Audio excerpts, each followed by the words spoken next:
Sean bienvenidos una vez más todos mis hermanos y hermanas que están pendientes de este estudio para aprender más de la palabra de nuestro Dios, y que siempre estamos dispuestos con nuestros corazones para que nuestro Señor hable en nuestras vidas y compartir la palabra que Él nos dé en este estudio que vamos a tener en esta hora. Para dar inicio a este estudio, mis hermanos, vamos a hacer una oración a nuestro Señor Jesús para que sea Él revelándonos su palabra y que su Espíritu Santo nos guíe en este estudio que vamos a tener acerca de la palabra de nuestro Dios. Vamos a orar. Bendito Cristo Jesús, te damos gracias por la oportunidad que nos concede, Señor, de reunirnos por este medio y poder estudiar juntos, mi Señor bendito, una vez más tu palabra. En esta hora, Señor, nos disponemos a meditar en ella, a estudiarla, Señor, y así también con nuestros corazones, mi Dios bendito, puestos delante de ti, para que seas tú poniendo tu palabra, la buena semilla, Señor. Te pedimos, Padre Santo, que esta palabra que vamos a estudiar, de estos frutos, Señor, para el cual tú la envías, y que sea compartida en muchas células, en muchos hogares, Señor, y que alcance vidas, que restaure corazones, Señor, que liberte, que salve, que guíe hacia ti, que te dé la honra y la gloria, bendito Cristo Jesús. Háblanos en esta hora, declara tu palabra, Señor, prepara nuestros corazones y ayúdanos, Dios bendito, a crecer en el conocimiento de ti y de tu palabra. Gracias, Señor. Amén y amén. El tema que vamos a compartir este próximo día sábado es ¿quién es Jesús de Nazaret? La lectura la tenemos en el libro de Marcos, capítulo 1, versículo 1, y luego el capítulo 15, versículo 39. Nos dice la palabra de nuestro Dios. Marcos 1:1. Principio del Evangelio de Jesucristo, Hijo de Dios. Capítulo 15, versículo 39. Y el centurión que estaba frente a él, viendo que después de clamar había expirado así, dijo: verdaderamente este hombre era hijo de Dios. Amén.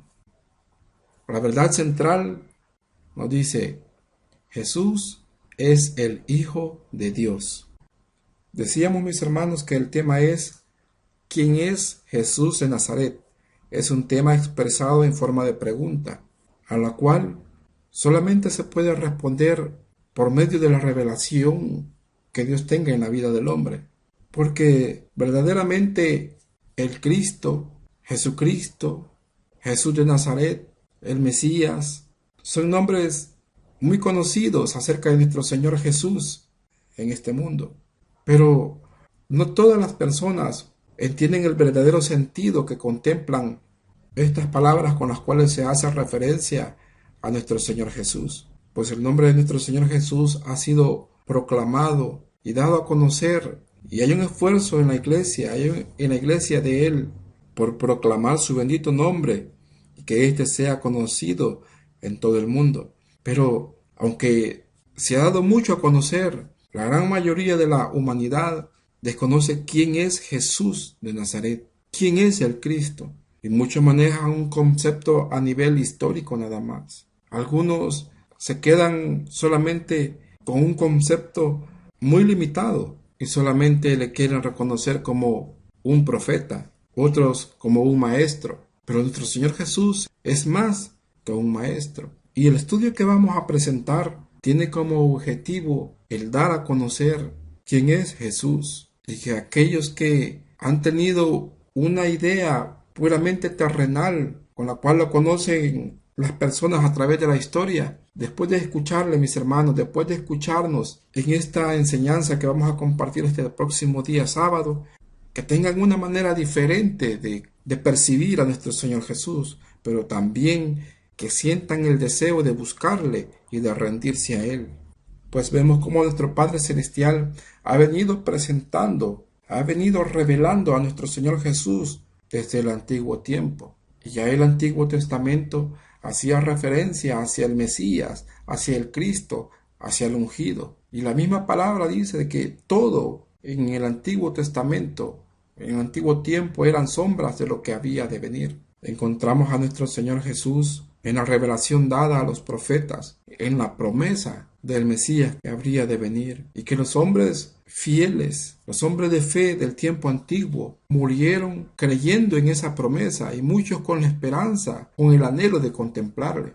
Y la guía de estudio, mis hermanos, en la parte introductoria, al hacer referencia al Nuevo Testamento para responder a la pregunta ¿quién es Jesús de Nazaret?, dice que de los evangelios hasta las cartas de los apóstoles es un intento para darle respuesta a esta pregunta. Pero mis hermanos, tengamos cuidado. Aquí dice que es un intento, pero la Biblia no intenta nada. La Biblia es la respuesta a todas las inquietudes del hombre acerca de Dios. Y en la Biblia encontramos la revelación de Cristo Jesús. Así que mis hermanos, como recomendación y de manera muy personal, recomiendo que no digamos que la Biblia y que el Nuevo Testamento hace un intento por dar respuesta, porque las respuestas las encontramos en la palabra de Dios, en las Sagradas Escrituras. El Nuevo Testamento sabemos que es la palabra de Dios. Y decíamos que el humano, la generalidad de las personas, al escuchar los nombres, los títulos de nuestro Señor Jesús, inmediatamente perciben a ese Jesús al que vivió en Nazaret.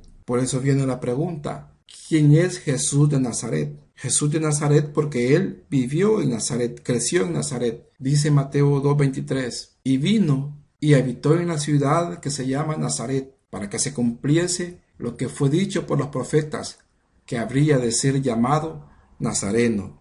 A nuestro Señor Jesús también se le llamaba de Nazaret, Jesús de Nazaret, porque él, una vez José regresó con su familia de Egipto, no volvió a Belén de Canaán, porque tuvo temor, porque el hijo del rey Herodes era el que gobernaba. Entonces decidió irse a otra ciudad, decidió irse a Nazaret, pero también ahí se estaba cumpliendo la profecía. Ahí era la mano de Dios operando y haciendo efectiva las profecías acerca del Mesías que habría de venir. Ahora, sobre este Jesús de Nazaret, tratan los temas que vamos a estudiar en este trimestre. Procuremos, mis hermanos, despertar un interés en los asistentes, un deseo por aprender más de Cristo Jesús, de su vida, de su ministerio, de su obra, de su persona, de su divinidad. Despertémosles ese interés. Es decir, que en este trimestre vamos a estudiar todo aquello referente a nuestro Señor Jesús, por conocerle más, por entender quién era Él. A esto se le llama cristología, que tiene gran importancia, porque Él es nuestro Salvador. Así que, mis hermanos, adentrémonos en este tema, generando mucha expectativa para nuestros hermanos y amigos oyentes, y que sea el Cristo del cual vamos a hablar, el que se revele a todos los que escuchen estas enseñanzas, y que recibamos grande bendición en conocer más de nuestro Señor Jesús.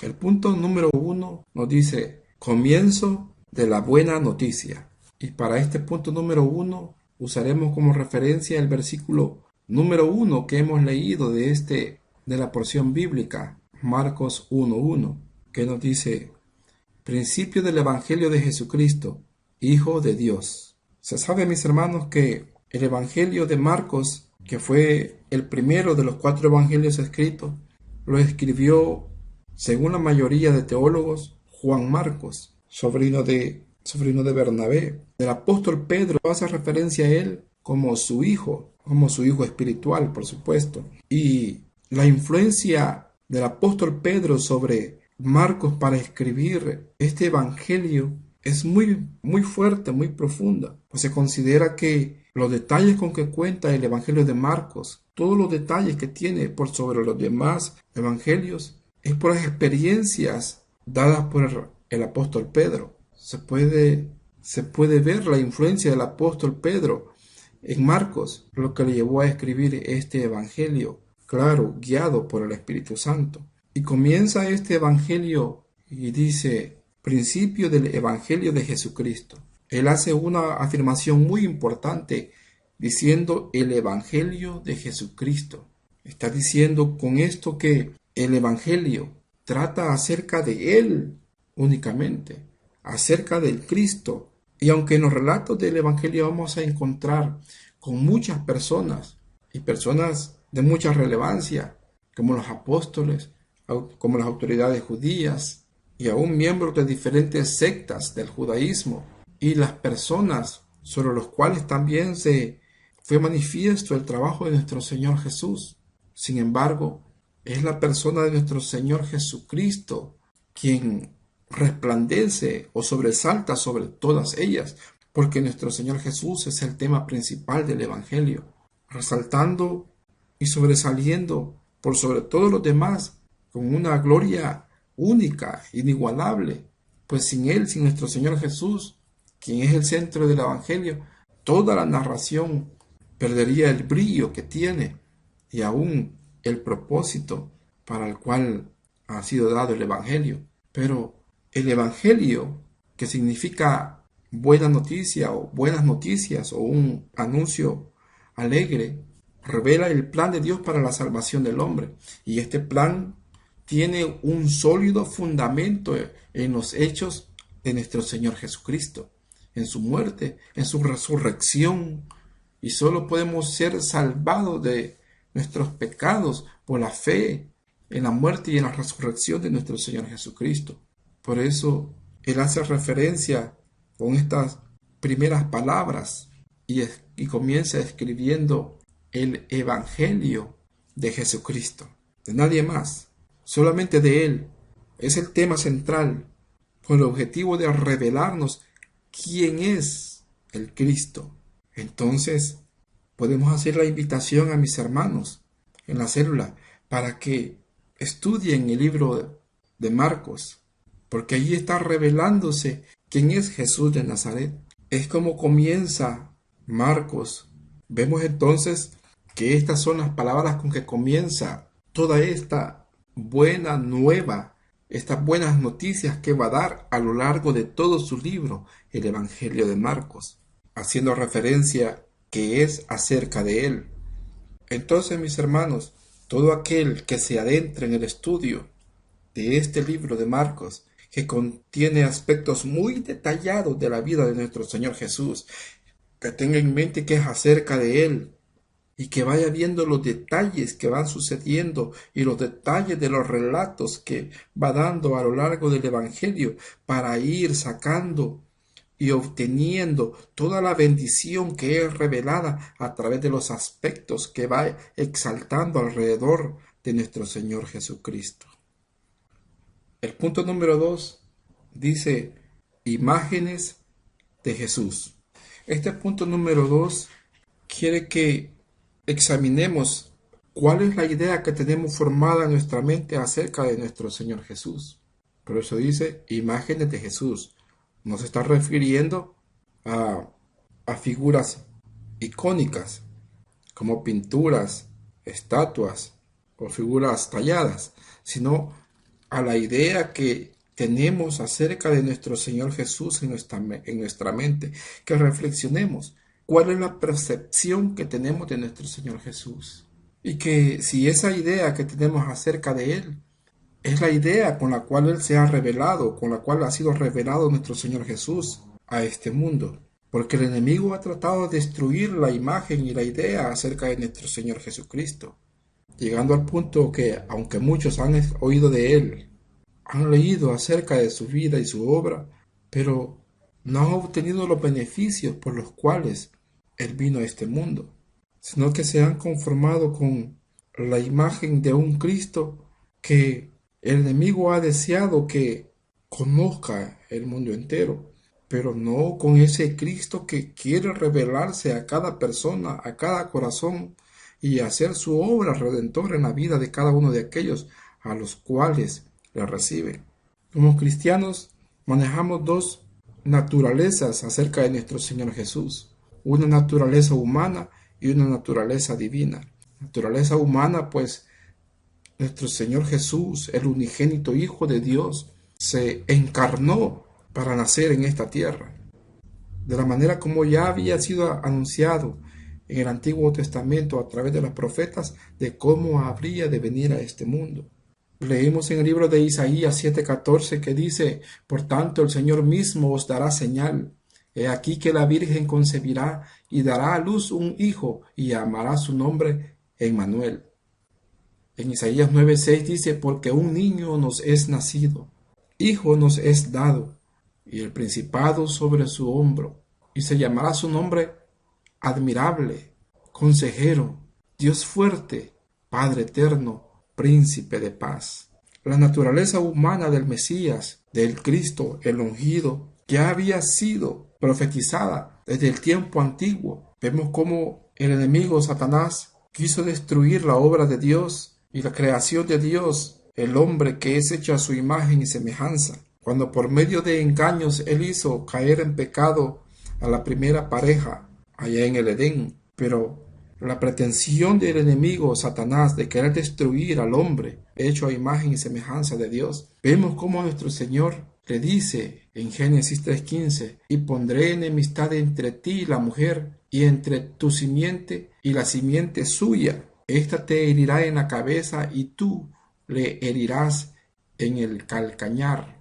Está revelando que la descendencia de la mujer, es decir, ese Mesías que habría de venir, que vendría de la descendencia de esta mujer, es decir, con una naturaleza humana, sería la que le vencería al final.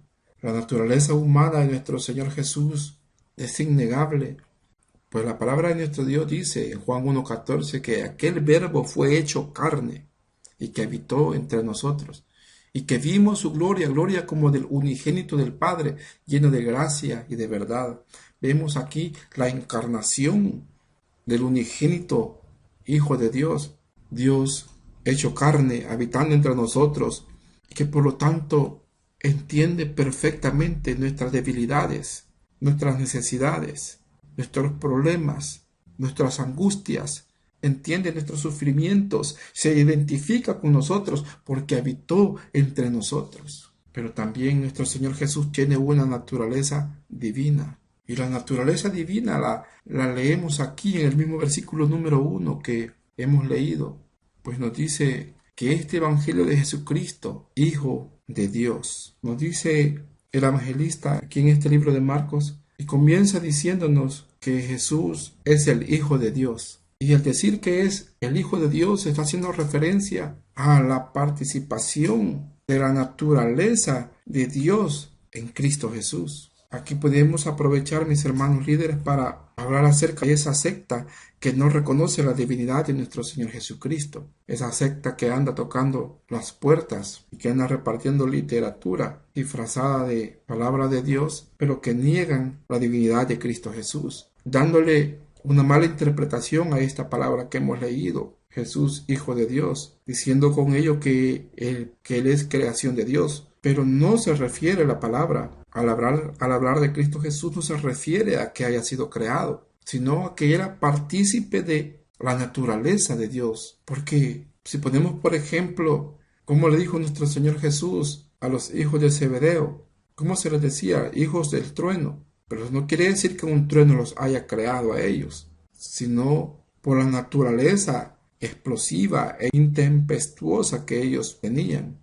Pero en este versículo 14 del capítulo número 1 del libro de Juan que hemos puesto como referencia, también aquí se nos revela la divinidad de Cristo Jesús, pues dice: y aquel verbo fue hecho carne, y vimos su gloria, gloria como del unigénito Hijo del Padre. Y también nos dice en el versículo número 1, Juan 1:1, dice: en el principio era el verbo, y el verbo era con Dios, y el verbo era Dios. La misma palabra de Dios establece la divinidad de nuestro Señor Jesús y lo revela como el Hijo de Dios. Y es lo que la palabra del Señor nos revela acerca de nuestro Señor Jesús.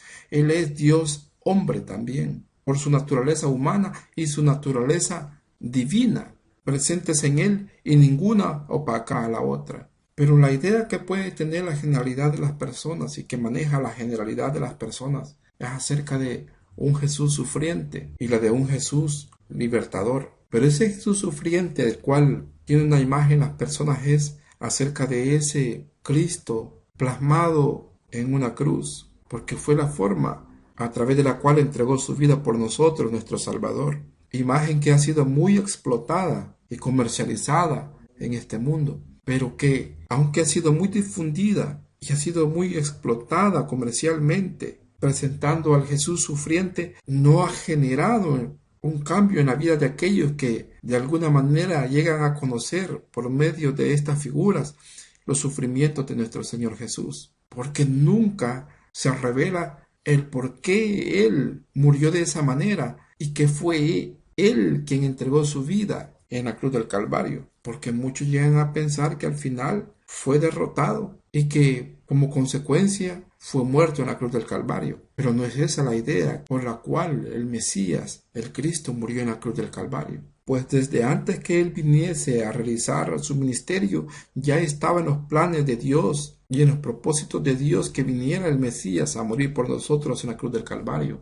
En Isaías 53, del versículo 3 al 7, lo dice la palabra del Señor acerca de nuestro Señor Jesús. Dice: despreciado y desechado entre los hombres, varón de dolores, experimentado en quebranto, y como que escondimos de él el rostro, fue menospreciado y no lo estimamos. Ciertamente llevó él nuestras enfermedades y sufrió nuestros dolores, y nosotros le tuvimos por azotado, por herido de Dios y abatido. Mas él herido fue por nuestras rebeliones, molido por nuestros pecados. El castigo de nuestra paz fue sobre él, y por su llaga fuimos nosotros curados. Todos nosotros nos descarriamos como ovejas, cada cual se apartó por su camino, mas Jehová cargó en él el pecado de todos nosotros. Angustiado él y afligido, no abrió su boca. Como cordero fue llevado al matadero, y como oveja delante de sus trasquiladores, enmudeció y no abrió su boca. Nuestro Padre Celestial, en el Antiguo Testamento, a través del profeta Isaías, revela al Mesías sufriente, al Jesús sufriente, y el por qué él iba a sufrir y padecer. Dice la palabra del Señor, que él herido fue por nuestras rebeliones, fue molido por nuestros pecados, que el castigo de nuestra paz fue sobre él, y que por su llaga fuimos nosotros curados. El Jesús sufriente padeció en beneficio nuestro, por pagar nuestra culpa, y que él, de manera muy obediente y por amor a cada uno de nosotros, subió a la cruz del Calvario sin abrir su boca. Él fue llevado al matadero, enmudeció, padeció, sufrió y murió, ese Cristo sufriente, para darnos vida eterna. Y esto es lo que debe entender, la imagen que tiene que tener todo aquel que escucha acerca de Cristo Jesús. Esto es lo que debe comprender todo aquel que escucha de Cristo Jesús, la imagen que debe tener de Él. Pero también está la imagen de un Jesús liberador, de un libertador. Y maneja la gente un término muy común, un dicho muy común que se escucha aquí en El Salvador, que dicen: por la verdad murió Cristo. Y consideran que Él murió por una causa. No dicen por decir la verdad. Otros tratan de obtener beneficio político a través del trabajo de nuestro Señor Jesús, tratando de identificarse con Él para obtener ganancia política, diciendo que murió por los pobres. Pero no lo dice en un sentido espiritual. En el ministerio de nuestro Señor Jesús podemos ver que Él ordenaba a ciertos personajes, que daba órdenes a ciertos personajes, a espíritus inmundos, demonios, y que las personas eran beneficiadas por el trabajo que realizó nuestro Señor Jesús durante su ministerio. El pueblo de Israel esperaba también en ese tiempo un Mesías, el Mesías prometido. Esperaba un Mesías libertador, a un caudillo seguramente de aspecto militar, y que les guiara o que les guiaría a la victoria sobre los odiados romanos. Y aquellos que eran beneficiados con la obra de nuestro Señor Jesús le preguntaban: ¿eres tú el Mesías? ¿Eres tú el Cristo? Y nuestro Señor Jesús se revelaba a ellos como el Mesías, como el Cristo. Pero también les decía que no le dijeran a nadie, porque si Él hubiera declarado abiertamente que Él era el Mesías, anunciado en las Escrituras, habría provocado una interpretación equivocada sobre su misión, la misión que venía a realizar a este mundo. Entonces sus mismos seguidores habrían creado un movimiento político que habría terminado en una lucha sangrienta con los romanos. Pero Jesús no es ese tipo de Mesías. Y Él quiere sí que tengamos una idea de Él también, una imagen de Él como libertador, pero no como un libertador político, pues Él, al presentarse en la sinagoga Como el cumplimiento de la palabra del Señor, Él reveló el propósito por el cual venía a este mundo. En el libro de Lucas capítulo 4, versículo 18 leemos: El Espíritu del Señor está sobre mí, por cuanto me ha ungido para dar buenas nuevas a los pobres. Me ha enviado a sanar a los quebrantados de corazón, a pregonar libertad a los cautivos y vista a los ciegos, a poner en libertad a los oprimidos. Este libertador, este Jesús como libertador, es el que ha venido a deshacer las obras del diablo y el que ha venido a dar libertad a los cautivos de la esclavitud del pecado. Ese libertador es el que, esa imagen de libertador es la que Él desea que tengamos en nuestra mente y que sea también el consuelo para nuestra vida y para nuestra alma, a fin de que recurramos a Él, que todo aquel que se siente oprimido, que se siente esclavizado, que tiene su corazón quebrantado, se acerque a este libertador, pues Él es el que ha traído estas buenas nuevas para los pobres, para los necesitados, de alguien que tenga las riquezas que necesita la vida del hombre, que venga a satisfacer la pobreza espiritual que padece el alma humana. Por lo tanto, mis hermanos, la única forma de entender correctamente la identidad mesiánica de Cristo Jesús solo puede ser a través de su padecimiento en la cruz y de su resurrección. Sin el padecimiento, sin la resurrección de Cristo Jesús, es imposible entender la misión de nuestro bendito Salvador. Pero al mismo tiempo, la obra de nuestro Señor en la cruz no tendría valor, no tendría valor alguno para nosotros si no comprendemos la doble naturaleza que hay en Él.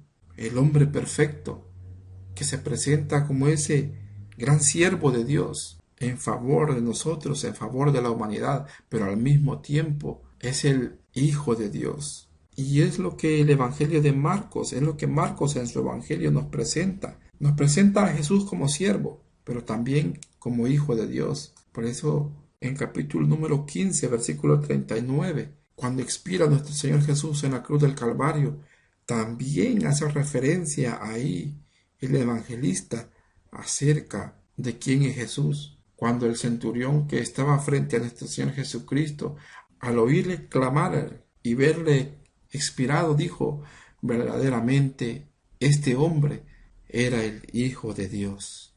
Mis hermanos, mis hermanas, amigo que nos ha escuchado, Jesús de Nazaret, Jesús es el Hijo de Dios. Amén. Gloria a Dios. Vamos a orar, mis hermanos. Bendito Padre Celestial, te damos gracias, Señor, por tu palabra, con la cual, Señor, nos revelas a Cristo Jesús. Gracias, Señor, porque sabemos que porque tú nos amaste, es que entregaste a tu Hijo unigénito, mi Dios bendito, para que creamos en Él, para que así tengamos vida eterna. Gracias, bendito Padre Celestial. Sí, Señor. Sí, Padre Celestial, Jesús es tu Hijo. Por eso queremos confesarlo, mi Dios bendito, justamente con el apóstol Pedro, cuando él le preguntó: ¿y ustedes quién dicen que soy?